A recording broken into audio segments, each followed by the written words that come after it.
변호사의 눈으로 범죄의 재구성. 이원하 변호사의 사건 X파일.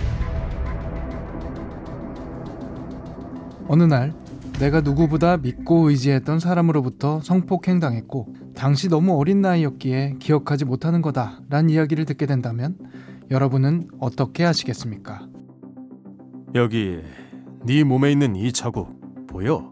이거 어릴 때부터 있던 거예요. 이게 바로 네가 성폭력 당했다는 흔적이야. 너무 어릴 때라 기억은 흐려질 수 있지만 몸에 남은 이 흔적만큼은 절대 거짓말 못해. 그럴 리가요. 진짜 그럴 리가? 그래, 알아. 충격이 클 거야. 하지만 이제라도 바로 잡아야 하지 않겠어? 이것은 2019년 실제 있었던 사건입니다. 한 명도 아닌 무려 3자매가 자신의 아버지로부터 어린 시절 지속적으로 성폭행을 당해왔던 것이었죠. 3자매는 그해 8월 아버지를 고소했는데 이보다 더 충격적이었던 건 그 다음의 일이었습니다. 피해자들의 성폭행 사실은 피고인들이 거짓 기억을 주입해 만든 허구로 허위 사실로 인정합니다. 친부를 극악무도한 자로 만들었고 가정의 평안을 송두리째 망가뜨렸습니다. 그리고 그 피해는 아직도 진행 중입니다. 누군가에게 경험하지도 않은 거짓 기억을 심는 것, 그리고 그걸 철석같이 믿게 만드는 것. 소설이나 영화가 아닌 현실에서 도대체 이게 어떻게 가능했을까요?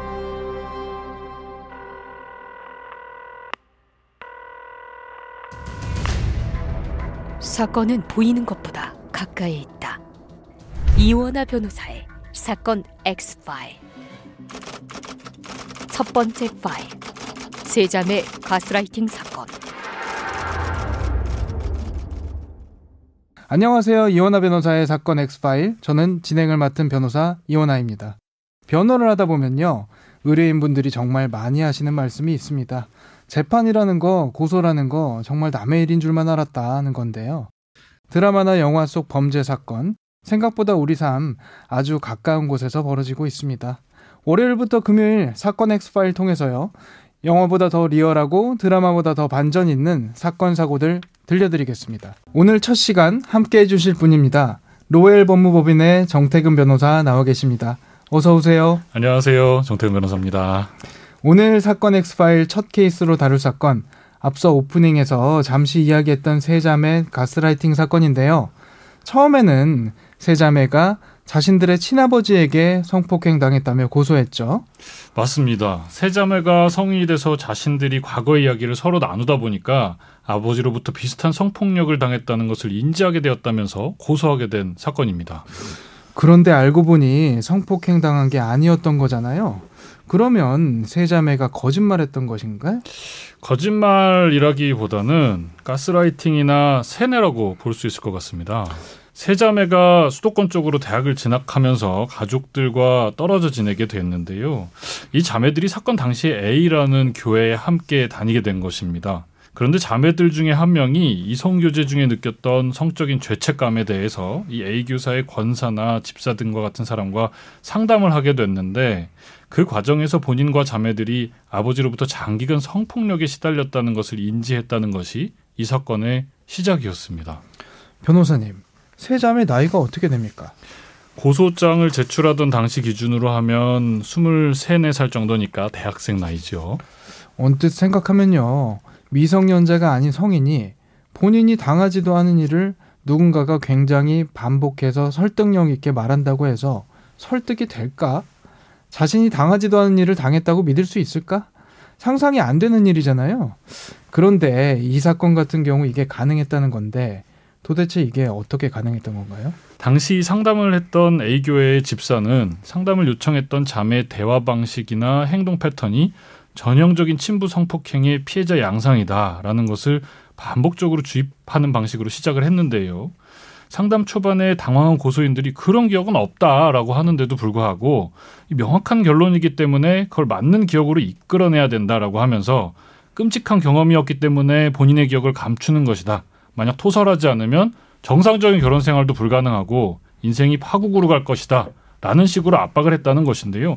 이 사건에서 혹시 어머니가 고소인들에게 접촉할 것을 염두에 두고 엄마 말을 듣지 말라 또는 엄마의 생각을 받아들이지 말라라는 식의 숙제를 내주고 기록하게 만들기도 했습니다.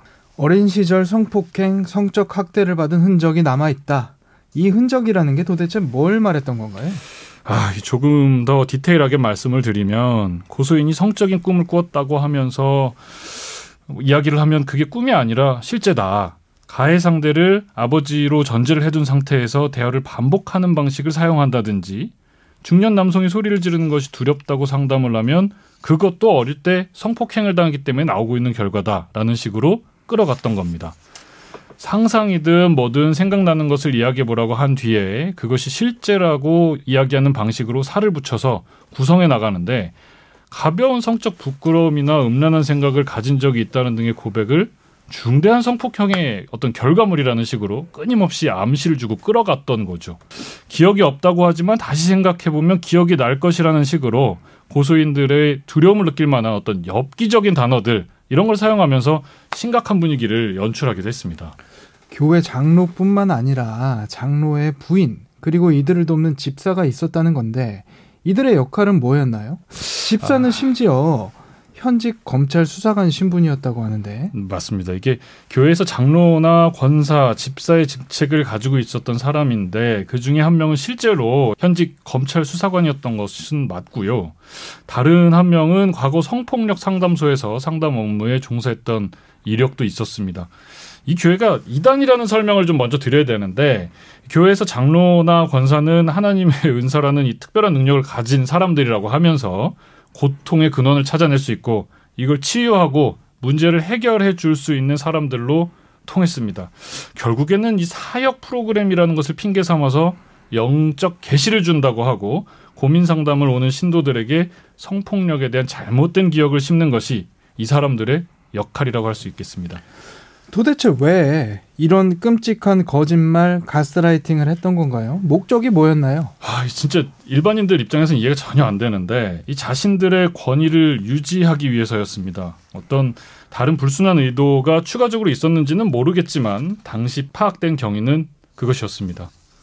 아까 잠시 말씀드렸다시피 이런 이단적인 행태를 많이 보였는데 가족 단절을 통해서 이 신도들을 컨트롤하고 자신의 교회에서 빠져나가지 못하게 하려는 수단으로 활용했다고 볼 수 있겠습니다. 들으시는 청취자분들 그렇게 생각하실 수 있을 것 같아요. 나는 절대 안 당해, 안 속아, 안 넘어가. 그런데 변호사님, 사건 맡아서 처리하다 보면 이런 사례 누구나 당할 수 있는 거 아니겠습니까? 이런 사례 사실 많잖아요. 이제 평범한 관계에서도 가스라이팅 충분히 있을 수 있습니다. 예를 들면 우리 연인 관계에서도 너와 잘 지내기 위해서 내가 사업이 잘 돼야 되는 거다. 사업 자금이 필요한데 결국 너와 잘 지내기 위해서니까 네가 대출받아서 나한테 돈을 줘야 된다라는 방식의 어떤 연인을 속이고 금전을 갈취하는 경우 생각보다 많거든요. 결국에는 신뢰를 가지고 있는 상대방의 마음을 이용하는 수법이기 때문에 누구든지 당할 수 있는 것입니다. 맞습니다. 연인관계나 부부관계, 동업자 이런 신뢰관계가 형성의 기초가 되는 그런 사이에서 특히 빈번하게 발생하고요. 제가 경험했던 특이한 사례에서는 무속인이 굿이나 부적을 써야 한다는 핑계로 수차례 복채를 뜯어갔는데 알고 보니 무속인조차 아니었던 사건도 있었습니다. 다시 세자매 사건으로 돌아와 보겠습니다. 놀랍기도 하면서 한편으로는 하긴 싶었던 것이 교회 장로에게 당한 피해자, 이 세자매만 있었던 것이 아니라면서요? 사실 A 교회에서 일하는 집사들 대부분이 어떤 정상적인 부모-자식 관계를 맺고 있지 않다고 할 정도로 심각한 상황이었고요. 특히 몇몇 신도는 고소인들이 고소하던 시기에 장로나 권사가 선임해준 같은 변호사를 통해서 고소를 진행하기도 했습니다. 근데 궁금한 건 세자매가 어떻게 이거 진실 아니구나 이걸 알게 됐을까요? 이 세 자매는 A교회 장로가 선임해준 변호사를 만나서 고소하게 된 것인데 고소 사건을 진행하면서 자신의 피해 사실을 입증하기 위한 증거를 탐색할 거 아닙니까? 근데 하나도 안 맞는 거예요. 예를 들면 수사가 진행되다 보니까 성폭행 장소가 호텔이었다면 그 호텔의 이름이라든지 렌트카를 빌렸다고 하는데 그 렌트 기록, 또 성폭행을 당해서 낙태를 했다고 하는데 진료 기록 같은 이런 증빙이 전혀 맞지가 않는 거예요. 수사기관의 조사를 받으면서 진술 이외의 증거들이 하나도 맞지 않은 것을 알게 되니까 아, 이게 진실이 아니구나라는 것을 알게 됐던 거죠. 재판은 어떻게 진행됐습니까?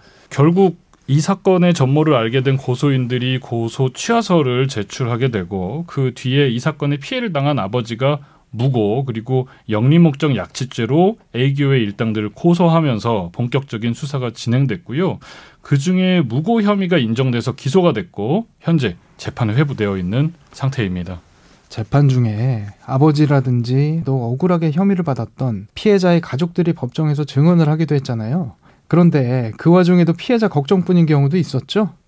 이 사건 피해자인 아버지는 유서를 쓰고 극단적인 선택을 할까 생각을 하셨을 정도로 극심한 충격과 고통을 받았던 상태였는데요. 그 와중에도 아버지는 자녀들 걱정으로만 가득했던 것이 기억에 많이 납니다. 교회 장로라든지 가해자들, 그러니까 피고인들은 재판 과정에서 죄를 인정을 했나요? 이 피고인 측은 법정에서 끝까지 뻔뻔하게 범행을 부인했기 때문에 검사 측이 증인으로 설 수밖에 없는 상태였고 상대 측 변호인은 아버지를 증인신문하면서 당시 세뇌된 상태에서 딸이 피고인들과 나눴던 카톡의 대화 내용들, 예를 들면 어린 딸을 두고 그 미친 짓을 해야만 더러운 욕정이 풀렸냐라는 등의 내용을 그대로 적시하면서 증인신문을 하기까지 했습니다. 당시 피고인 측 주장은 실제로 성범죄 피해가 있었는데 오히려 부모로부터 세뇌당해서 고소를 취하했고 무고로 고소하였다는 것이었는데 정말 기가 찰 노릇입니다. 이 사건이 정말 유명했던 게 통상적인 무고 사건에 비해 선고기일도 좀 긴 편이었고 판사가 쓴 판결문도 굉장히 길었잖아요. 맞습니다. 이게 단독재판부 판결이 원래 그렇게 길지가 않은데 이 사건에선 판결문이 80페이지가 넘어갈 정도로 정말 긴 판결문이었습니다. 결국 쟁점은 세 자매가 자신의 범죄 피해 사실을 인지하고 자발적으로 고소했는지 여부였는데요. 재판에서 종교적인 권위에 취약한 20, 30대 젊은 교인들을 상대로 일상적인 고민을 고백하게 만들고 이를 죄악시하게 한 후에 교인들을 유도하고 압박해서 고소 사실을 만들어냈다는 점 이거 모두 인정했고요. 피무고자들을 딸이나 조카와 성관계를 맺는 극악무도한 자로 만들었다는 점을 고려해서 죄책을 매우 무겁게 판단을 했습니다. 검찰의 구형보다도 더 높은 형을 선고했습니다. 현재 가해자들은 형 집행 중입니까? 피고인들은 당시 1심 판결로 법정 구속이 되었는데 이 사건에 대해서 불복해서 항소심 사건이 아직 진행 중인 것으로 파악되고 있고요. 현재는 미결구금 상태로 구치소에 있지만 아직 형이 확정된 상황은 아닙니다. 사건의 전말이 모두 드러나서 재판부의 유죄 판단을 받았고 관련 사건들의 증인들이 모두 나와서 사실을 이야기하고 있음에도 불구하고 아직도 반성하지 않고 다투고 있다는 점에서 개탄을 금할 수가 없습니다. 하루빨리 속 시원한 판결이 확정되기를 기원합니다. 이원하 변호사의 사건 X파일 오늘 첫 시간이었습니다. 짧은 문자 50원, 긴 문자 100원의 비용이 드는 샵 0945 또는 YTN 라디오 유튜브 댓글로 많은 의견 그리고 법률 상담이 필요한 부분까지 남겨주시기 바랍니다. 오늘 끝곡으로 김유나의 길 들려드릴게요. 여러분은 모두 변호받아 마땅한 사람들입니다. 사건 X파일! 내일 다시 찾아올게요 여러분. 고맙습니다.